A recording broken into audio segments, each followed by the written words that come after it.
It's a magazine release catch on the inside. So for someone like me who's back here, bear in mind this is what's called a bullpup weapon, because the magazine is behind instead of at the front. That will allow me, if I put my magazine in, to eject the magazine by using my hand that I hold the gun with at the front, put it round the magazine, use the thumb on the release, and I can pull it away.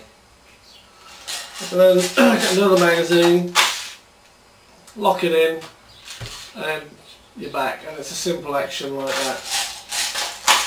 This is the magazine release button. It just pushes in and you can pull the magazine out. You would hold the magazine, use your thumb on it, and release the magazine. Hold the magazine, thumb on it, release the magazine.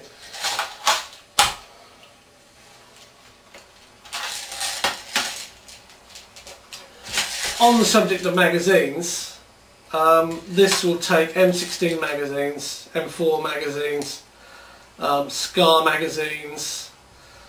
The magazines that come with it are slightly longer than the standard M16 M4 magazines. They're about ½ an inch longer, but the fit's exactly the same. So if you've got Tokyo Marine magazines, like before I had this, I got my Commando, M733 Commando. I use the same magazines I've purchased for that in this weapon. So you don't have to go out and buy a load of magazines, which is nice. Moving on to the hand grip, it's just a plain moulded green plastic. It has a hollow tube inside. You can pop this bottom off if you've got a screwdriver, and inside is supposed to store the tool that would be used for mounting your sights and adjusting things on the actual weapon if it was for real. Moving on up this end, this is the safety button. So unlike the weapons that you've seen so far, where the safety is part of the fire select, it isn't. So you've still got fire select, which is here. So I can select it for semi-auto or auto. But at the same time up here, I've got a push button, left and right. So the button is sticking out on the right hand side of the weapon. It's in safe mode. And you won't be able to see it, but on this button, on the flat bevel of this button, it's got an S for safe.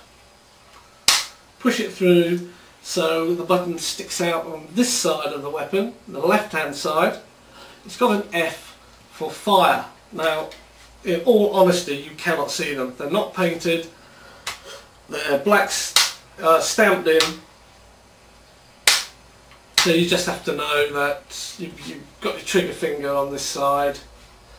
You can feel the buttons out, you know you're in safe mode. You get into a situation, clip it in, and you bring your finger down. Use your thumb on the stock here to push it into safe mode. This is the safety switch. Here it's in the fire position. Push it here, it's in the safe position. Staying at this back end, here I have a Star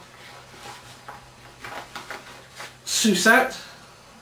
SUSAT is a sight used by the British Army. Solid aluminium. The mechanism operates exactly the same as the original SUSAT. It's 4 times magnification, and it has like a pyramid sight system in it. And I'll see if I can't get the camera to see it.